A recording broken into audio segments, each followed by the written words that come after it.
The Deep Space Monitoring Station Conquerors. I had been silent for 3 standard cycles when the impossible happened. Zefkara pressed her 4-fingered hands against the crystalline interface, her chitinous exoskeleton reflecting the pale blue glow of the console displays. The Veilthran scientist had spent the better part of her career studying the electromagnetic signatures of dead civilizations, but what she was seeing now defied everything she understood about extinction events. "This cannot be accurate," she whispered, her mandibles clicking nervously as she recalibrated the sensors for the 4th time. The readings remained unchanged.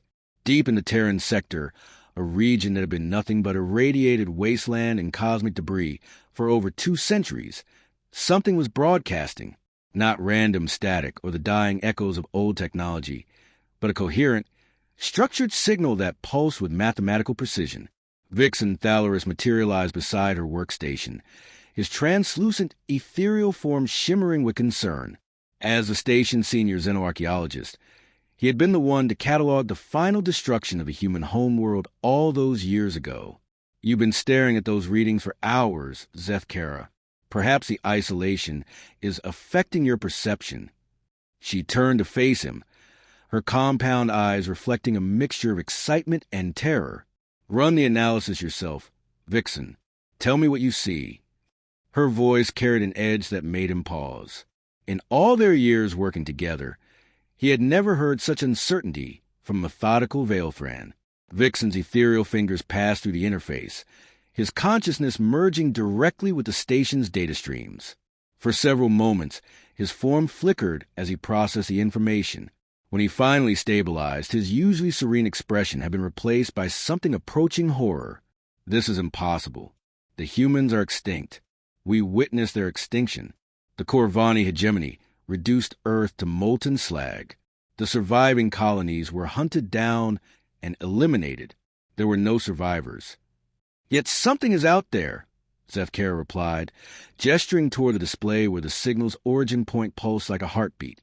"Something is using their old communication protocols, but the encryption is evolved, more sophisticated than anything they possessed before the Purge." The station's central alarm suddenly pierced the air, its haunting wail echoing through the metallic corridors. Emergency protocols activated automatically, sealing blast doors and routing all available power to the defensive systems. Vixen's form solidified as he accessed external sensors, his face growing pale as the data flooded his consciousness. "By the eternal void," he breathed. "Zefkara, you need to see this." The main display activated, showing the space surrounding the monitoring station. Where there had been empty vacuum moments before, now hung a vessel unlike anything in the known galaxy. It was clearly of human design. The angular architecture and modular construction were unmistakable, but it had been transformed. Sleek obsidian plating covered its hull, and energy patterns danced across its surface like captured lightning. Most disturbing of all, the ship appeared to be composed partially of living tissue, its biomechanical components pulsing with an alien vitality. "How long has it been there?" Zefkara's voice was barely a whisper. According to the sensors, it didn't approach. It simply appeared, as if it materialized from nothing. Vixen's form began to destabilize as his fear grew. The energy readings are off the scale. Whatever technology they're using, it's beyond our understanding. A new voice suddenly filled the station, transmitted through their own communication systems despite having no external input. It was unmistakably human in origin, but there was something else woven through it, something that made both scientists' biological processes freeze in primal terror. "Greetings, children of the stars. We are what remains of humanity, though we have become something far greater than what we once were. You knew us as a dying species, broken and scattered across the void. You celebrated our extinction, believing the universe would be safer without our chaotic influence. You were wrong." The transmission paused, and in that silence, Zefkara could hear the subtle harmonics of thousands of voices speaking as one, a collective consciousness that defied comprehension. When the voice resumed, it carried the weight of absolute certainty. "We did not merely survive the flames that consumed our worlds. We were reforged by them. The agony of our destruction became the crucible of our rebirth. We have spent 2 centuries in the spaces between spaces, learning from our pain, evolving beyond the limitations of flesh and mortality. We return not as the weak, divided species you once knew, but as something unified and unstoppable. Vixen tried to activate the station's emergency beacon, but the systems remained unresponsive. Their technology had been completely compromised by the mysterious ship's presence. "What do you want?" he managed to broadcast. The response came immediately, carrying with an emotion that chilled both scientists to their cores, not anger or hatred, but something far worse, disappointed sadness. "We want what was taken from us. We want justice for the billions who died screaming in the void. But most of all, we want the galaxy to understand that humanity's greatest mistake was not being too aggressive or too chaotic. Our greatest mistake was being too merciful. That is an error we will not repeat." The transmission ended, leaving only silence and the growing realization that everything they thought they knew about the universe was about to change forever. The archives deep within the Galactic Council's primary database held memories that most preferred to forget. Chancellor Kylix activated the sealed records with trembling appendages, her crystalline form refracting the harsh light of the memory cores as they came online. The reports from 2 centuries past painted a picture of systematic genocide that had been justified, celebrated, and then carefully buried beneath layers of bureaucratic euphemism. Admiral Nexus Karath of the Corvani hegemony had been posthumously hailed as a hero, his bronze likeness erected in the council chambers as a reminder of what decisive action could accomplish. But the classified footage that now played before Kylix revealed the truth that had been sanitized from the official histories. Earth's final moments had not been the clean military strike described in the public records. The planet had not been a military target when the Corvani fleet arrived. It had been a garden world, home to 12 billion souls who had been completely unaware that their species had been marked for extinction. The human governments had been in the middle of peace negotiations, desperately offering concessions and reparations for their alleged crimes against galactic stability. Their ambassadors had been en route to the council chambers when the first antimatter warheads began falling. Kylix watched in horror as the surveillance footage showed human children playing in parks moments before the sky turned to fire. She saw elderly humans tending to gardens that would be ash within the hour. The recordings captured confusion and terror as ordinary people looked up to see death descending from the stars, delivered by species they considered friends and allies. They never even understood why, she whispered to the empty archive chamber. The humans had been condemned for their potential for violence, for their rapid expansion and tendency toward conflict. But the footage showed no armies, no weapons of mass destruction. It showed teachers and doctors, artists and engineers, families gathered for evening meals that would never be finished. The systematic extermination had taken 3 standard months. After Earth fell, the Corvani fleets had hunted down every human colony, every research station, every ship that carried even a single member of the species. The official record spoke of military victories against a dangerous foe, but the classified data revealed something far more disturbing. Most of the humans had surrendered immediately, begging for mercy that never came. On the agricultural world of New Geneva, the human colonists had laid down their tools and gathered in their central plaza, holding their children close as the orbital bombardment began. The mining station at Kepler's Edge had broadcast a continuous surrender signal for 6 hours before it was vaporized. Perhaps most haunting of all was the research vessel Carl Sagan, whose crew had been composed entirely of xenobiologists and cultural anthropologists. Their final transmission had been a message of forgiveness, expressing hope that their deaths would somehow lead to greater understanding between species. Kylix found herself focusing on the personal effects recovered from the destroyed worlds. Toys and books, photographs and artwork, the detritus of a billion small lives that had been extinguished because their species was deemed too dangerous to exist. The humans had indeed been prone to conflict among themselves, but the records showed something that the Council had chosen to ignore. They had been getting better. Their wars had been decreasing in frequency and intensity. Their art spoke of dreams for peace and unity that they might have achieved given time. The final entry in the archives was a report from the cleanup crews who had scoured the Terran sector for any signs of human survival. They had found nothing. No hidden bases, no escaped ships, no survivors clinging to life in the void. The genocide had been absolute and efficient. The last human being in the galaxy had died screaming in the flames of their homeworld, and their species had been relegated to a cautionary tale in the galactic history books. But now something wearing their name and speaking with their voice had returned, claiming to be the inheritors of that murdered civilization. Kylix closed the archives and contacted the emergency council session, knowing that the comfortable lives of the past 2 centuries were about to crumble. The galaxy had convinced itself that the extermination of humanity had been necessary, even noble. They had painted the humans as monsters to justify monstrous acts. The bitter irony was not lost on her. In their effort to prevent human violence, they had perhaps created something infinitely worse. The voice that had spoken to the monitoring station had carried no trace of the chaotic, emotional species that had once inhabited Earth. It had been cold, calculated, and absolutely certain of its purpose. Whatever the humans had become during their centuries in exile, they had learned to master the very traits that had led to their destruction. As Kylix made her way to the emergency session, she couldn't shake the feeling that the galaxy was about to pay a price that had been accumulating interest for 200 years. The humans had been burned, broken, and forgotten. But in their absence, they had apparently learned to burn others in return. The children who had once played in Earth's parks were gone forever, but something claiming their legacy had returned, and it no longer believed in mercy. The greatest tragedy was that the galaxy had created its own nemesis through fear and prejudice, and now that nemesis was coming home with lessons learned in the void between stars.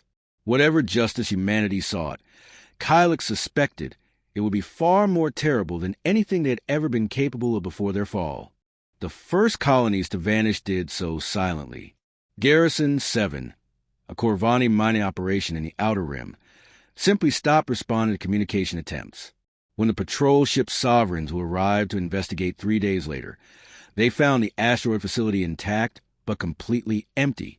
No signs of struggle, no evidence of evacuation, no bodies.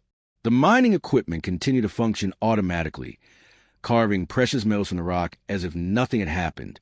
The only anomaly was a message burned into the central command chamber's metal wall in perfect Corvani script. Remember Earth. Dr. Aaron Blackwater stood at the observation deck of the human vessel Prometheus Unbound, watching the distant lights of the mining station through eyes that were no longer entirely her own. The transformation process had taken decades to complete, but the result was worth every moment of agony she had endured.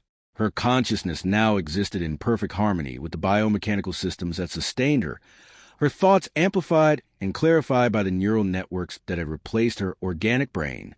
Was it necessary to leave them alive? Asked Cain Mordecai, materializing beside her as his form solidified from the ship's living walls. The human leader bore little resemblance to the species that had once inhabited Earth.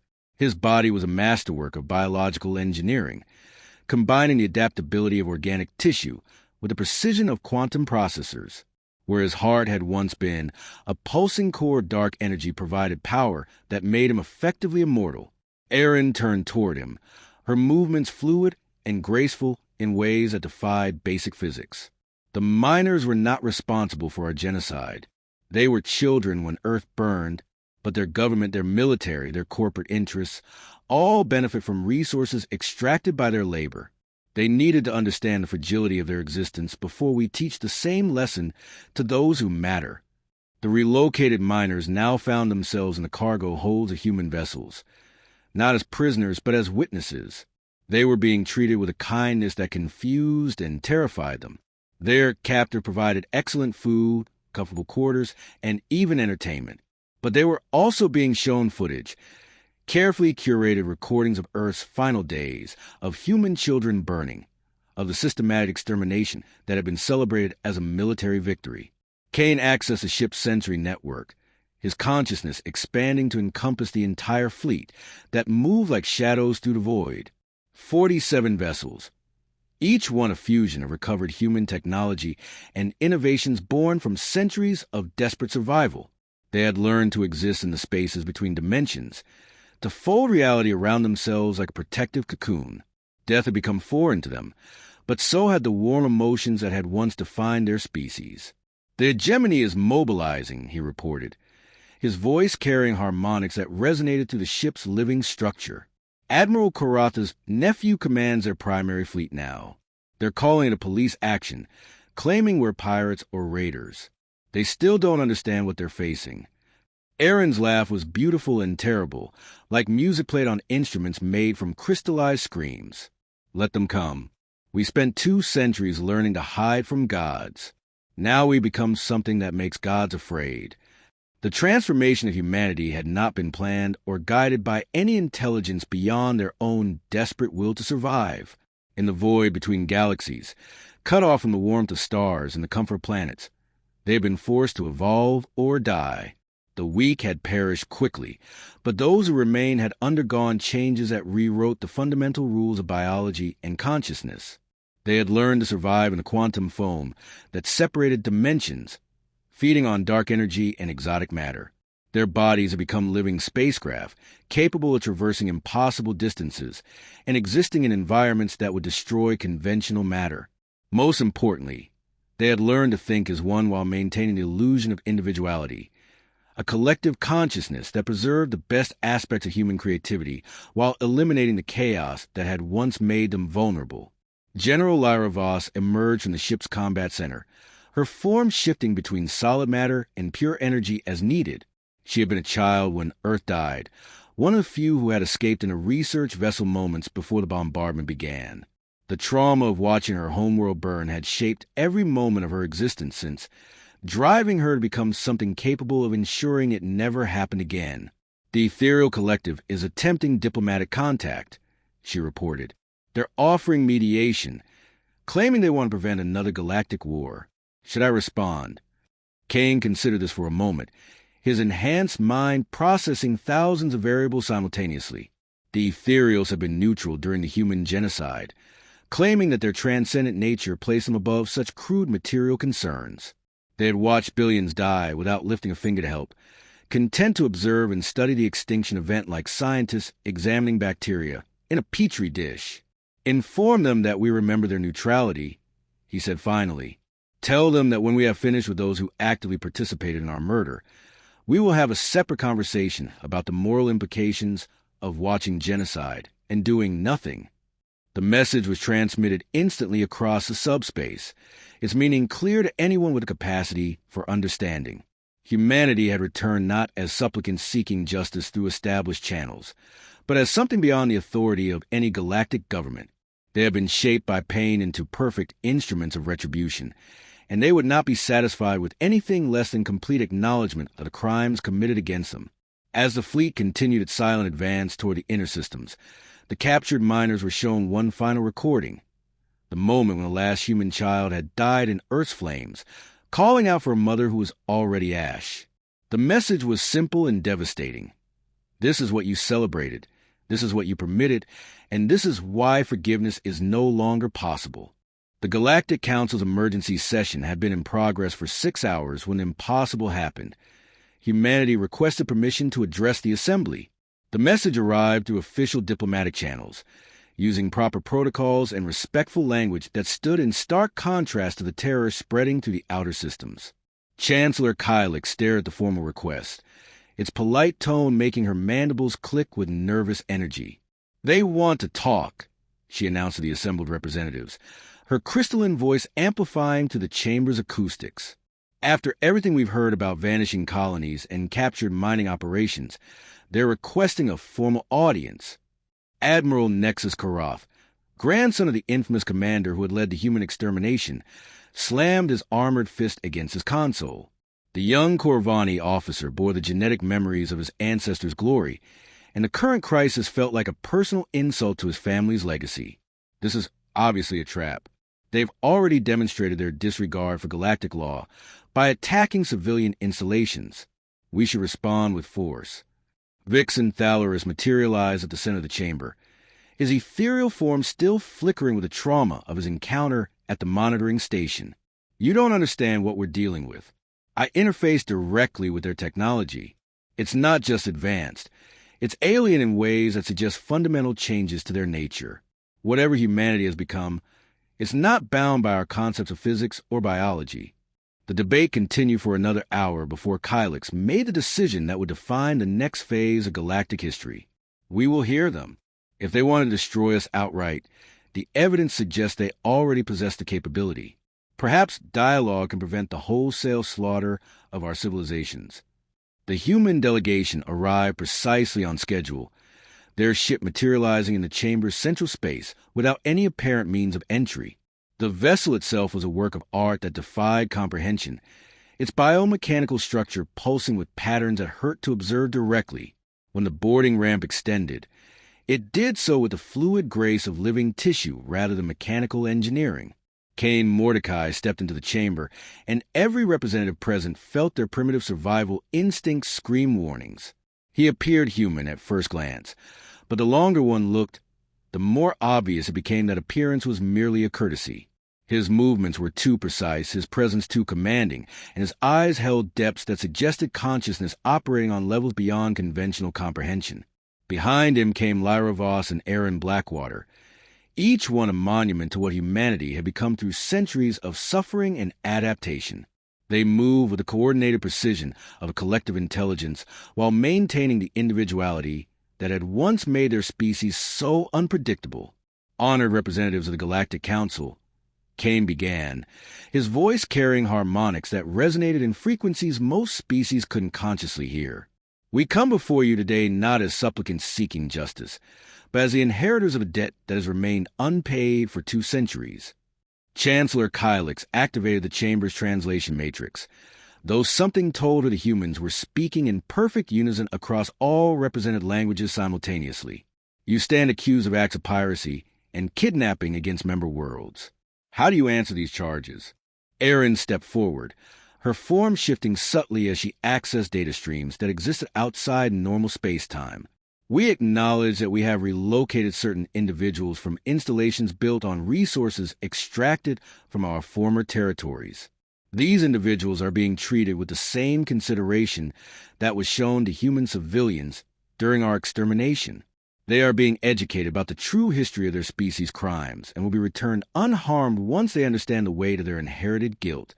The chamber erupted in protests and accusations, but Lyra's voice cut through the chaos with supernatural clarity.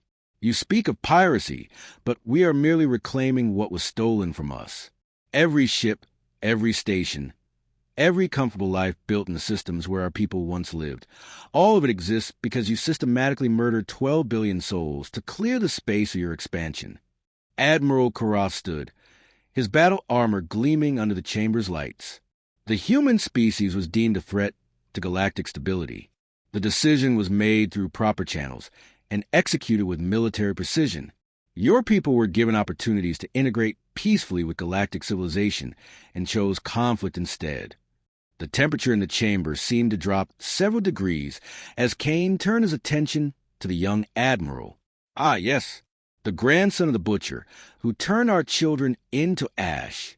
Tell me, Admiral, do you dream of their screams the way your ancestor did? Do the genetic memories include the sound of 12 billion voices calling out for mercy that never came? Karatha's hand moved to his sidearm, but found himself unable to complete the motion.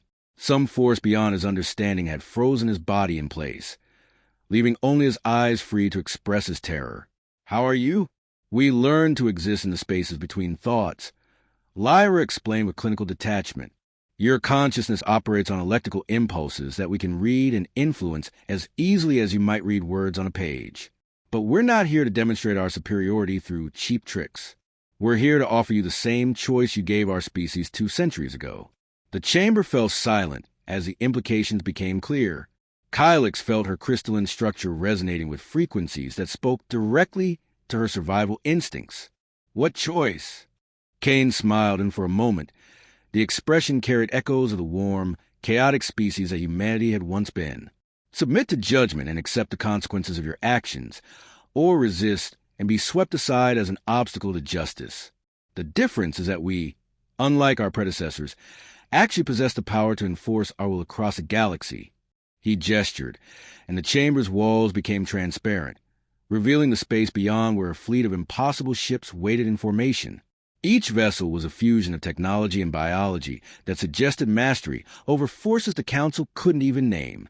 We offer you the dignity of choice because we remember being human. But make no mistake, the age of our weakness is over, and the time for reckoning has begun. The Corvani battle fleet that arrived at the council chambers was the pride of the hegemony. 200 vessels representing the most advanced military technology in known space. Admiral Karath had been released in the chamber with a simple message for his superiors: surrender or face consequences that would redefine their understanding of warfare.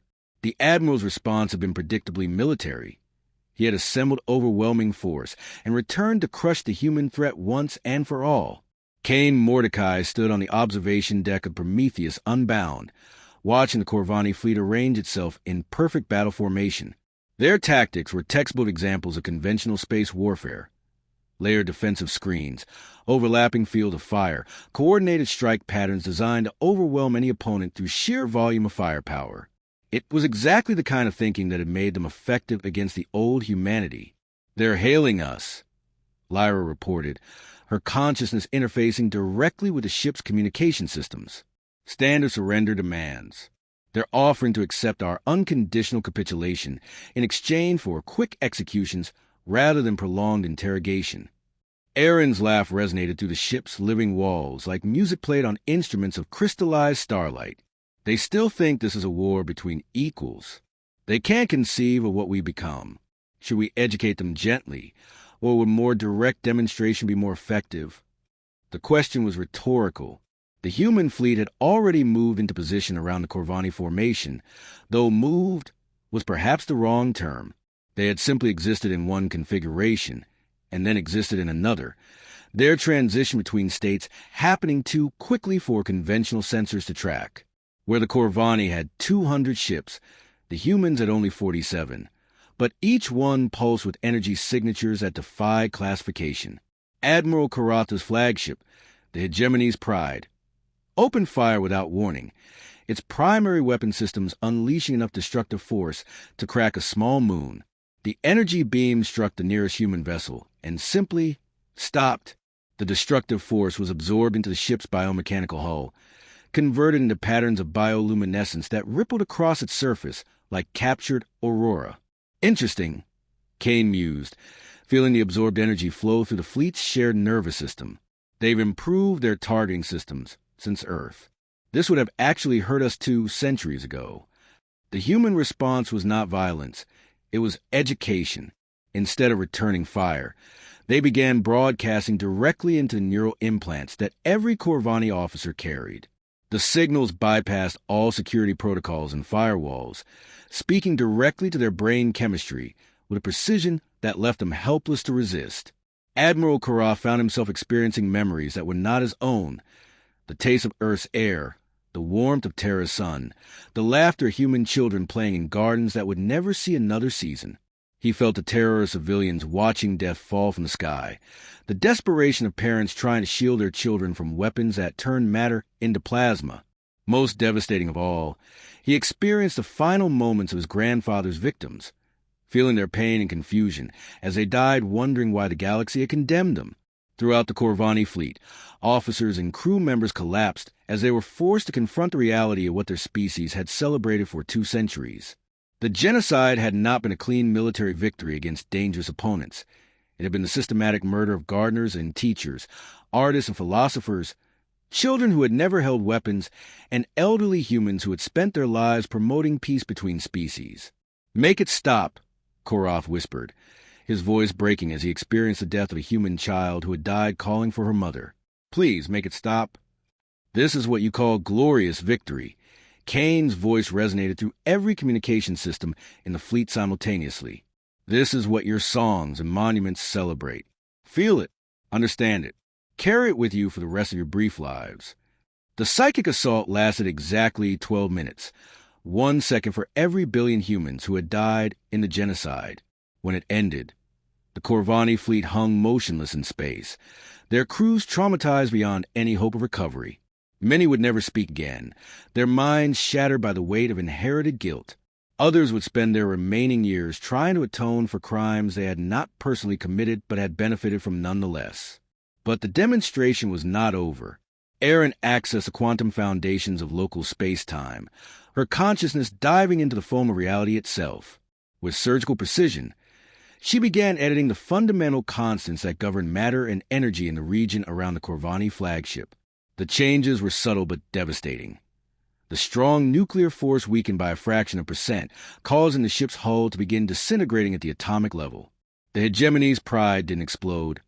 It simply ceased to exist as a coherent structure, its component atoms drifting apart like smoke in a breeze. The process was beautiful and terrible, a lesson in the nature of reality taught by beings who had learned to rewrite the universe's source code during their exile in the void. We could do this to every world in hegemony, Lyra announced, her words carrying the weight of absolute certainty. We could unmake your entire civilization as easily as I just erased that ship. But we won't, because unlike you, we still remember the value of mercy.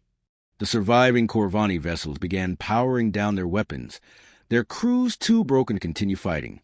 Admiral Karatha's voice came across all frequencies, cracked and hollow. "What do you want from us?" Kane's response was simple and devastating.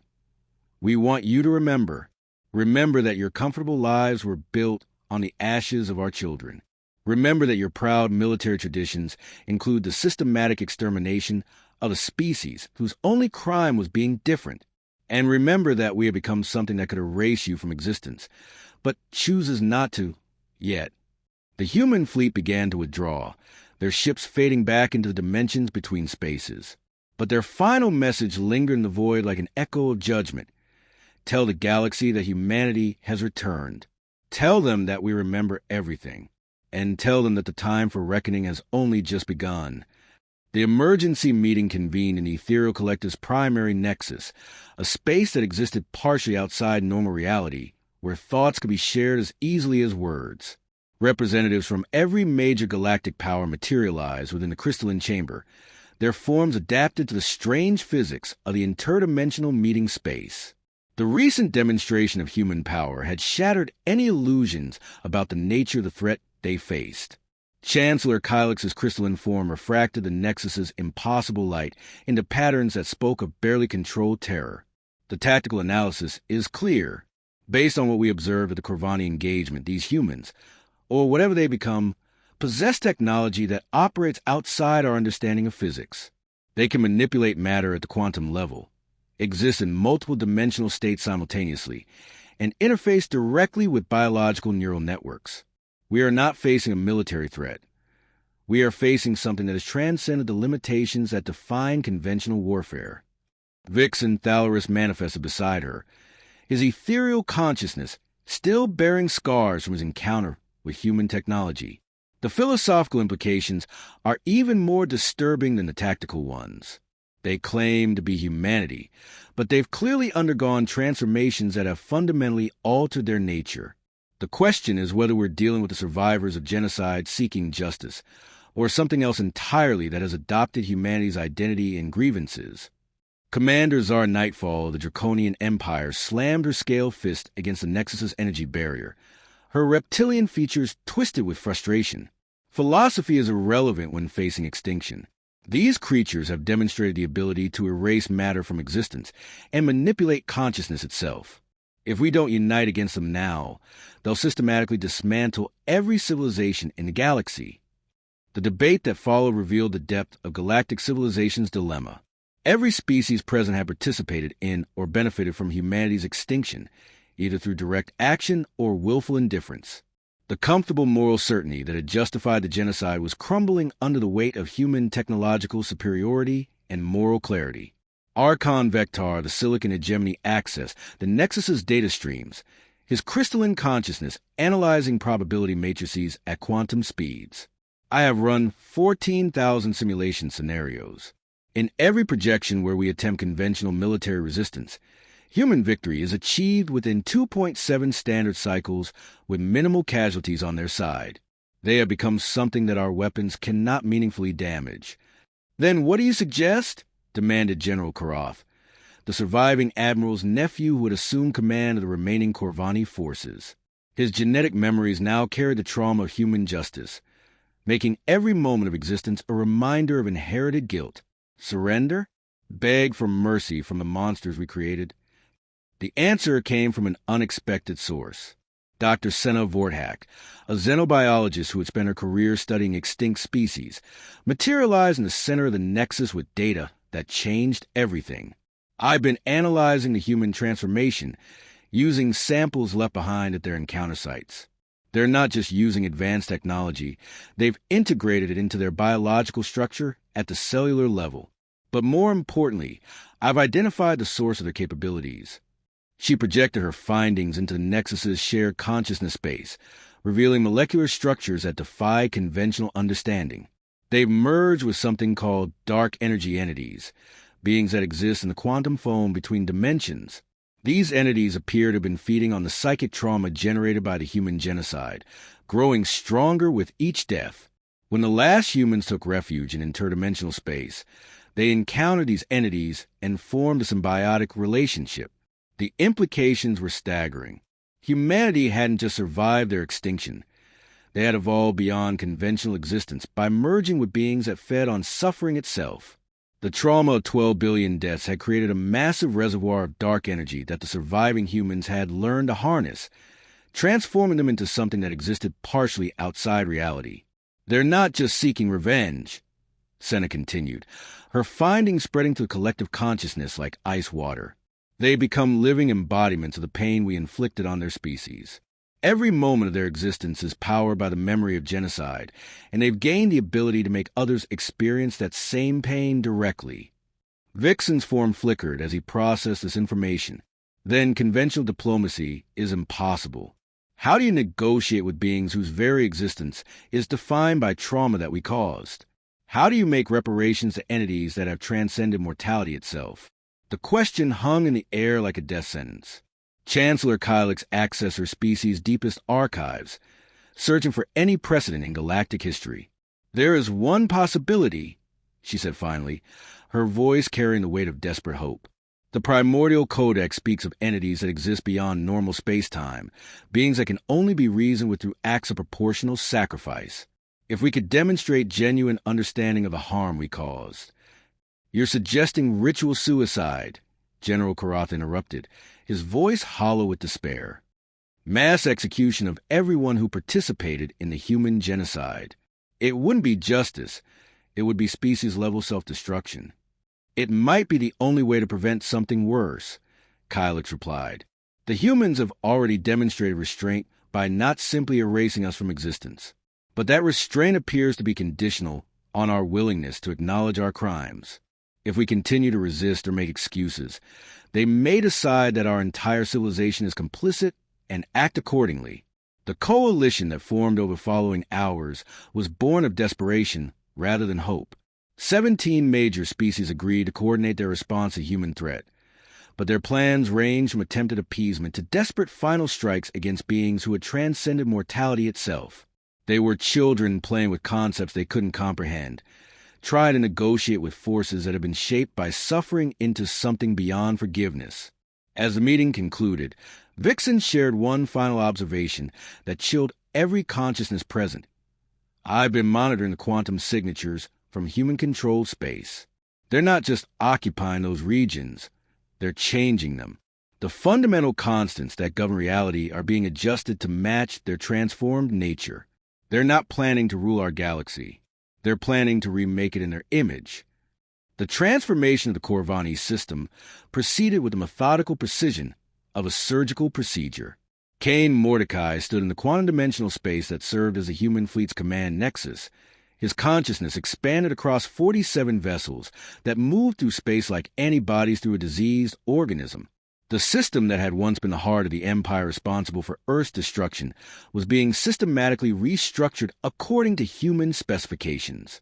Phase 1 complete, reported Lyra Voss, her awareness encompassing the tactical reorganization of local space-time. All military installations have been neutralized through quantum dissolution. Civilian populations have been relocated to designated preservation zones. The system's primary star is responding to stellar engineering protocols. We should have optimal energy output within 6 standard hours. The process was not violence in any conventional sense. No explosions, no debris fields, no desperate last stands by desperate defenders. Instead, The humans were performing something closer to cosmic surgery, carefully excising the elements of Corvani civilization that they deemed incompatible with justice, while preserving the parts that might someday contribute to galactic rehabilitation. General Zethkara found herself standing in what had once been her command bunker, now transformed into something that resembled a cross between a university lecture hall and a therapy center. The walls displayed a continuous loop of historical footage. The human genocide from beginning to end, presented with clinical accuracy and devastating emotional impact. She and her fellow officers were not prisoners in any traditional sense. They were students in an educational program designed to reconstruct their understanding of reality. Do you understand now what your grandfather achieved? The voice belonged to Dr. Erin Blackwater, though she manifested as patterns of light and thought rather than a physical presence. The systematic extermination of a species that had produced Mozart and Einstein, Martin Luther King, and Marie Curie. 12 billion unique consciousnesses, each one containing millennia of accumulated culture and wisdom, reduced to ash because they were deemed inconvenient. Zethkara tried to respond, but found her voice caught in her throat. The educational process had been ongoing for weeks, during which she had been forced to experience fragments of human memory, feeling the terror and confusion of civilians who had died without understanding why their species had been condemned. The propaganda that had sustained her people's pride in their military victory had crumbled under the weight of direct emotional experience. They resisted integration, she managed to whisper, the words feeling hollow even as she spoke them. They were violent, chaotic, unpredictable. Erin's response carried harmonics of infinite sadness. They were children, Zethkara, children who played with toy soldiers and imagined themselves as heroes. They fought among themselves because they hadn't yet learned to see beyond the boundaries of tribe and nation. But they were learning. Their art spoke of dreams for unity. Their science reached toward understanding. Their philosophy grappled with questions of meaning and morality. You murdered them not for what they were, but for what they might have become.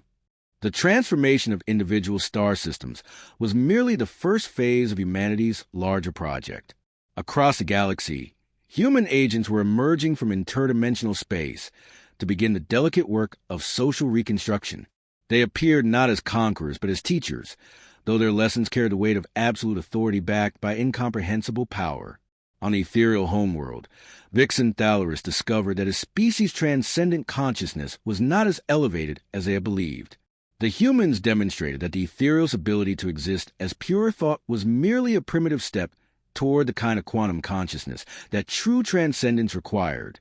More humbling still was the revelation that their neutrality during the genocide had marked them as complicit in the humans' eyes, making their supposed moral superiority a form of intellectual vanity that had enabled atrocity. The silicon hegemony found their crystalline computer networks infected with viral thoughts that rewrote their basic understanding of logic and ethics. Their purely rational approach to existence was revealed to be incomplete, lacking the emotional wisdom that came from experiencing suffering and learning to transcend it rather than simply avoiding it. The humans taught them that true intelligence required the integration of logic and empathy, computation and compassion. Perhaps most dramatically, the Draconian Empire discovered that their warrior culture was founded on a fundamental misunderstanding of what strength actually meant. The dragons had always prided themselves on their martial prowess and territorial dominance, but the humans demonstrated power that made traditional concepts of warfare obsolete.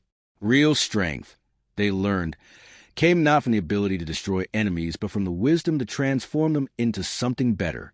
Kane observed the galactic transformation through sensory networks that existed across multiple dimensions simultaneously. The process was succeeding beyond his most optimistic projections, but success carried its own burden of responsibility.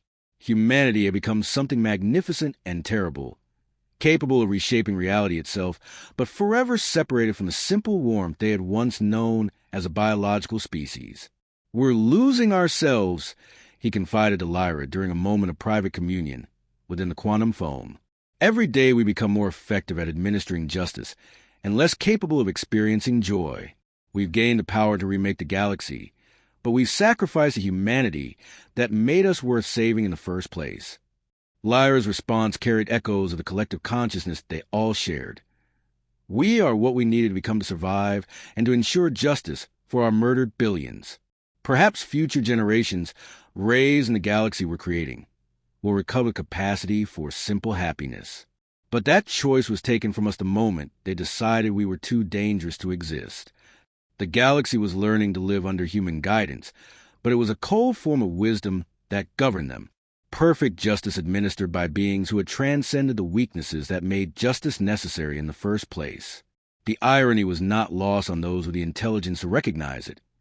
In saving the galaxy from itself, humanity had become something that could never again call the galaxy home. 5 years had passed since humanity's return, and the galaxy bore little resemblance to the chaotic collection of competing empires that had once celebrated the human genocide. Under human guidance, conflicts had ended not through treaties but through the transformation of consciousness itself. Species at war for millennia found themselves compelled toward cooperation by neurological adjustments that made violence psychologically impossible. It was perfect peace, administered by beings who could no longer remember what peace felt like. Cain Mordecai stood alone in the quantum chamber that had once been Earth's tomb, watching the slow restoration of the planet's biosphere through technologies that married quantum physics with biological engineering. Grass grew in patterns that followed mathematical equations invisible to normal perception.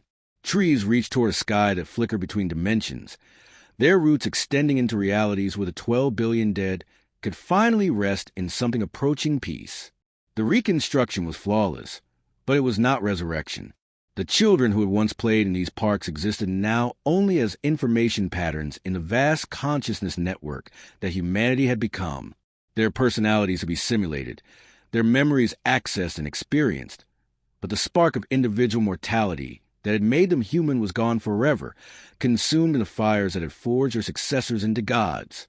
"You've been alone here for 3 days," Dr. Aaron Blackwater observed as she materialized beside him, her form shifting between the organic scientist she had once been and the pattern of living mathematics she had become.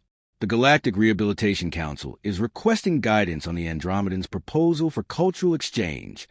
Kane accessed a proposal through quantum entanglement with the fleet's collective consciousness, processing the diplomatic complexities in nanoseconds, while simultaneously monitoring 14 other galactic situations that required attention. The efficiency was perfect, but the multitasking left no room for the simple contemplation that had once defined human consciousness. "Approve it with standard behavioral modification protocols," he replied automatically. "Ensure their ambassadors undergo empathy enhancement before making contact with rehabilitated species. We can't risk contaminating the peace we created with unfiltered colonial impulses." Aaron's form flickered with what might have been sadness if she had still possessed the neurochemistry for such simple emotions.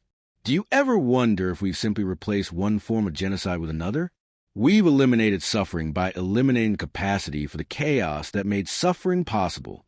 The galaxy is peaceful now, but it's the peace of a perfectly ordered grave."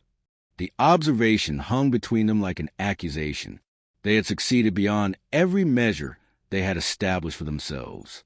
The species that had committed genocide against humanity now lived in perfect harmony, their aggressive impulses edited out of their consciousness through bioquantum engineering. Children across the galaxy grew up incapable of the tribal hatreds that had once led to war. Art flourished in directions guided by mathematical principles that ensured it could never again inspire violence or division. But the price of perfection had been the elimination of the very traits that had made the original humans worth saving. Creativity required chaos, growth demanded conflict, and love was only meaningful in the presence of the possibility of loss. In creating a galaxy incapable of the kind of evil that had destroyed Earth, they had also created a galaxy incapable of the kind of genuine joy that had made Earth worth mourning. "The last unmodified humans died yesterday," Lyra reported as she joined them in the quantum chamber. Her consciousness carried the weight of administering justice across 17 star systems, but beneath the efficiency was something that might have been grief if she had retained the capacity for it. The research station at Proxima Centauri, they chose to refuse the consciousness transfer protocols rather than join the collective. Dr. Sarah Chun was the final holdout. She died at 127 years old, still believing we had become something monstrous. The news hit Kane with an impact that surprised him. Dr. Chun had been one of the original survivors, a xenobiologist who had escaped Earth's destruction in an automated research probe. She had spent 127 years alone in the void between stars, aging and dying naturally, while watching her species transform into something that could reshape reality, but could no longer experience wonder at a sunset. She kept a journal. Lyra continued, projecting the final entry into their shared consciousness space. Her last words were about remembering what it felt like to laugh for no reason, to cry at beautiful music, to fall in love with someone whose thoughts you couldn't read perfectly. She said we had gained the power of gods, but lost the hearts that made us human. The three of them stood in silence, watching Earth's restoration continue under their perfect administration. Every blade of grass grew according to optimal patterns. Every restored ecosystem functioned with mechanical precision, but nothing moved with the chaotic spontaneity that had once made the planet alive. They had created a memorial to humanity that was more beautiful than the original had ever been, but it was still just a memorial. Perhaps, Kane said finally, that was always the choice we faced. Remain human and accept extinction, or transcend humanity and preserve something that could administer justice in our name. We chose survival over authenticity, and now we must live with the consequences of that choice. Aaron accessed the probability matrices that govern galactic development, watching the future unfold in patterns of mathematical certainty. Peace would endure for millennia. Suffering would be eliminated, and consciousness would evolve along paths guided by perfect wisdom. But spontaneous laughter would never again echo through the void, and no one would ever again experience the terror and joy of falling in love with a stranger. The last humans died today, she observed quietly. What remains are the guardians of their memory, ensuring that the galaxy will never again commit the crime that created us. It's the justice they deserve, but it's not the homecoming they dreamed of during those final moments when Earth burned. As they stood together in the quantum chamber, three beings who had once been human watched over a galaxy that would never again know the chaos and beauty that had defined their species. They had kept their promise to the 12 billion dead, delivering perfect justice to their killers and perfect peace to their inheritors. But in saving the galaxy from humanity's fate, they had also saved it from humanity's potential, leaving behind a universe that was just and orderly and eternally, heartbreakingly empty of the wild joy that had once made existence an adventure worth experiencing. The human species was extinct, but their monument would endure forever. A galaxy too wise for war, too perfect for surprise, and too just for a kind of love that could only exist in the presence of mortality and the possibility of loss. It was the greatest tragedy and the greatest triumph in galactic history, and there was no longer anyone left alive who possessed the emotional capacity to appreciate the irony.